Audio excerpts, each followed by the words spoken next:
In this video, I'm going to break down exactly how I closed my very first real estate wholesaling deal at 21 years old by only spending $250 for the lead. Now, if you're watching this video and you're a new wholesaler or you want to get into wholesaling, there's a link below in the description to book a free one-on-one call with me where I can go over where you're at in your business and see how I can help you get your first deal or scale to $30, $40, even $50,000 per month. But with all that being said, let's jump right into the video. Now, I did this all from the comfort of my home in Georgia, and the deal was located in Florida. So I just want to give you guys a little bit of backstory here. So this was March 2022. So I was 21 years old and I was actually working for a wholesaling real estate firm. Now, what my job was is, I guess you could call it an appointment setter, but the title that they had was a lead manager. So I managed all of the leads. So basically what I did was anytime a new lead came in, I was the first point of contact. I would get on the phone with the lead, qualify them, make sure there's somebody who is actually interested in selling their property. And from there, I would set the appointment with the acquisitions manager. So technically, I was an appointment setter, but I wasn't closing. I wasn't getting the contract signed or anything like that. I was solely just qualifying these leads and seeing if they were a good fit to work with us, potentially sell their house to us. So at this time, I had been working with them probably about 4 or 5 months, and I was probably doing about 5 to 7 deals per month. This was a really big company, and for me, I was on 5% commission for each deal that closed. So if we closed a deal for $10,000, essentially I would make $500, right? But when I was working for them, I was seeing these $30,000 deals close, $40,000 deals, $50,000 deals. We even had a couple of $100,000 deals when I first started working for this company. So I was seeing these checks and me only making 5%. I was like, man, like I could do what they're doing. Like, it doesn't look that hard. It doesn't look easy, but it doesn't look that hard either. So I remember I went to my good friend, Mason Pavlik at the time. Mason, if you're watching this, I know you remember this. I went to him, I told him exactly what I was doing, and I was like, dude, we need to try to close a deal ourselves. So I went over to his house and we didn't know what we were doing, but I was like, we're going to try to find a couple of deals and make these $20,000, $30,000, $40,000 spreads that I'm seeing the company that I'm working for do theirself.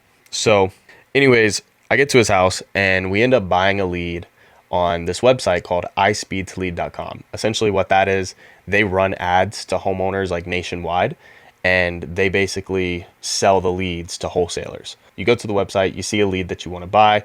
The prices range from like $100 to $500 per lead. So at the time, I didn't have much money. I had a good amount of money, but I didn't have much. So when I was over at his house, I was like, yo, will you split the lead cost with me? Because we saw a couple of leads. These leads were like $10, $15, and they were already called through leads. And so we called a couple of those and nothing turned out from these leads. But we're like, okay, these are actual people who do potentially want to sell their house. So I was like, bro, let's just buy a lead and let's buy a legit lead. So we saw this lead in Panama City, Florida. It said that he was in financial distress because it tells you their motivation of why they want to sell. This guy wanted to sell ASAP, and we're like, okay, let's just buy the lead. It's $250, split it 50-50.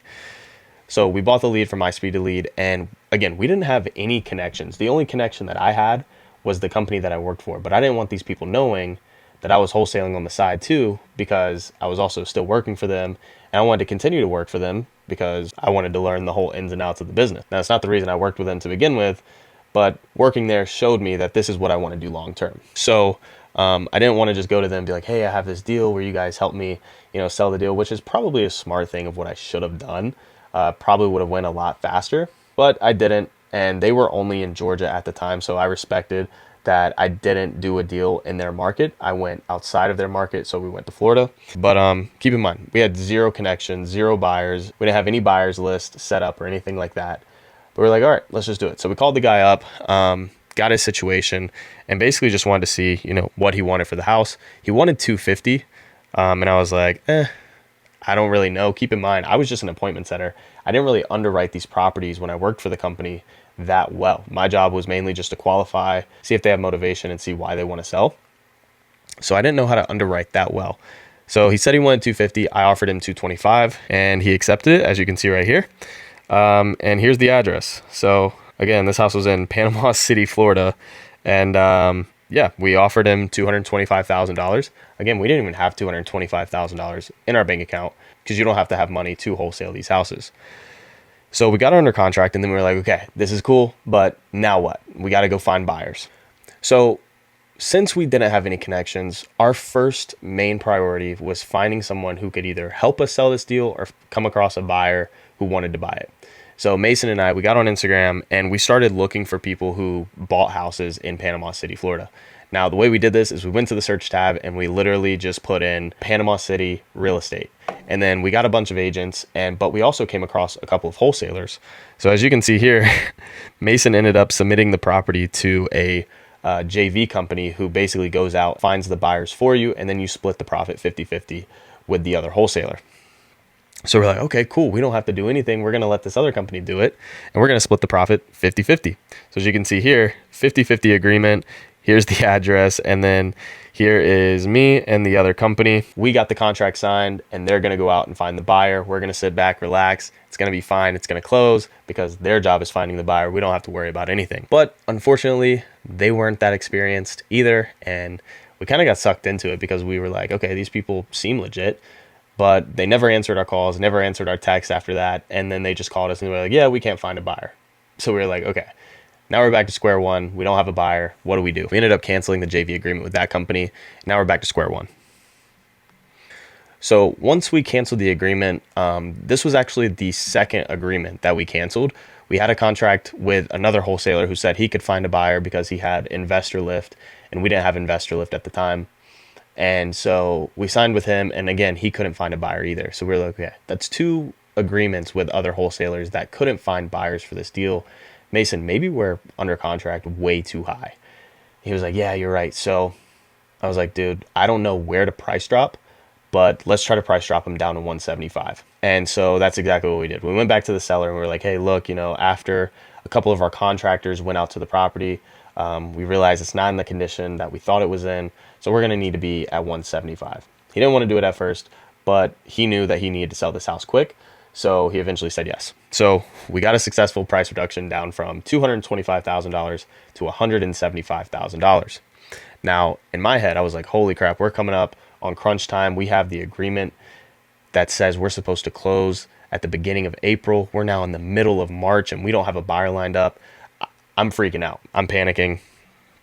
And I told myself I'm not going to sleep until I find a buyer.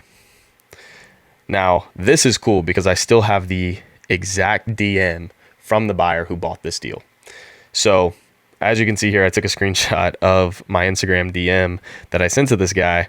I said, and keep in mind, I actually found this buyer. We were already mutuals, but I knew him as a wholesaler. I didn't know he bought properties as well. So I reached out to him a couple of times in the past, just keeping up with him. He followed me, I followed him. And then randomly he made a post and he was like, I'm buying properties. He was only buying in Georgia though. But I reached out to him anyways. And I was like, hey, it's a long shot, but let's see if we can make it work. So I said, I have a property locked up in Panama City, Florida. Can't find a cash buyer and we are running out of time. This guy's hella distressed, lost his car, needs $18K by the 29th to get it back and owes taxes. We're locked in at 175. ARV is probably 275, 290. And he asked for the address. I sent him the address, and then he asked for my number. Now, at this point, I was like, okay, this is a long shot. I don't know if this guy's going to buy it. But he ended up calling me the next day, and he was like, hey, look, this is a property I really might be interested in. I'm going to book my flight down there and go walk the property. And I was like, whoa, okay. Now we're actually doing this. He's not trying to wholesale this, and we're going to JV with him. He's actually buying the deal. So I told Mason that, and he was pumped too. And he was like, dude, this is sick. He's actually going to buy the house. So 2 days later, he's in Panama City and he FaceTimes me.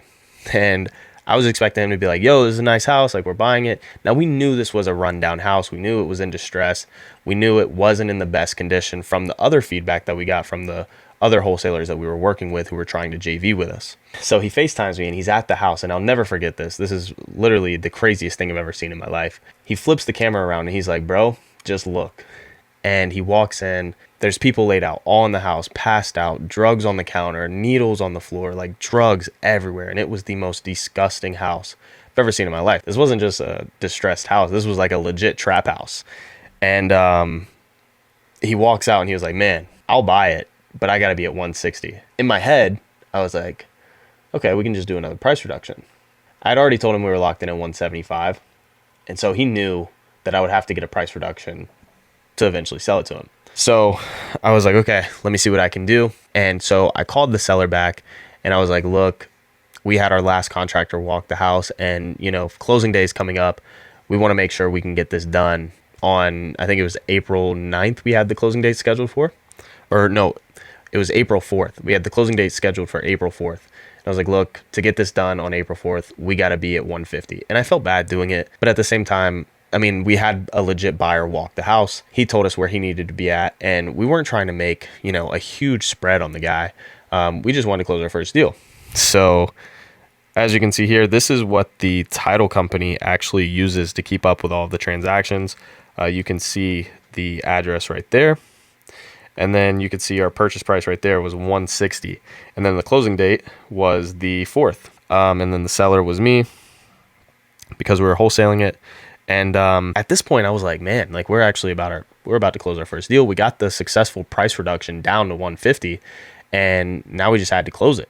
And so as you can see here, on April 8th, so 4 days after the scheduled closing date, we ended up getting the deal closed and made a total of $10,000. And as you can see here, I only had $4.47 in my account at the time. So when the $10,000 check hit, I was like, wow, this is the most money I've ever seen in my life. And from that point forward, I was like, okay, this is exactly what I want to do long term. Like, this is freaking awesome. I just made $10,000 in less than a month because we got this deal under contract March 9th, and we literally closed it less than 30 days later on April 8th. And from there, it was honestly just a point of like, okay, I went out and did this by myself with literally zero help. Like I didn't have any help doing this. Yes, I had a little experience from qualifying homeowners and setting appointments, but I didn't have any experience closing and getting contracts signed.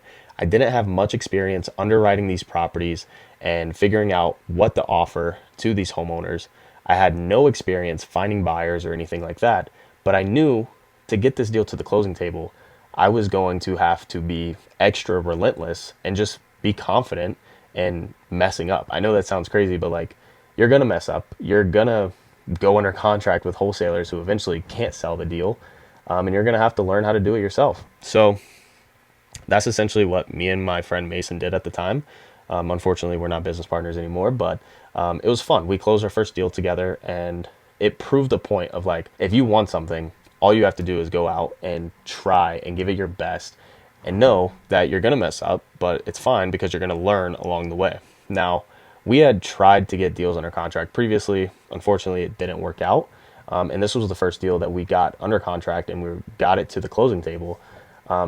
So you're not going to get your very first deal under contract and closed the very first time. Like, it's just probably not going to happen. But if you keep on and keep trying and keep learning, then there's no reason why you can't succeed eventually. So I hope you guys got some sort of value from this video. If you did, make sure to leave a like and drop a comment. And don't forget to subscribe. Like I said, if you guys are new to wholesaling and you want to learn how you can get your very first deal, make $10,000, $20,000, $30,000 on your first wholesale deal, or if you've closed a couple of deals before and you want to learn how to scale and be consistent with closing your wholesale deals, make sure to click the link in the description and book a free one-on-one call with me. We'll go over everything, see where you're at, and see how I can help you. But with all that being said, I will see you guys in the next video.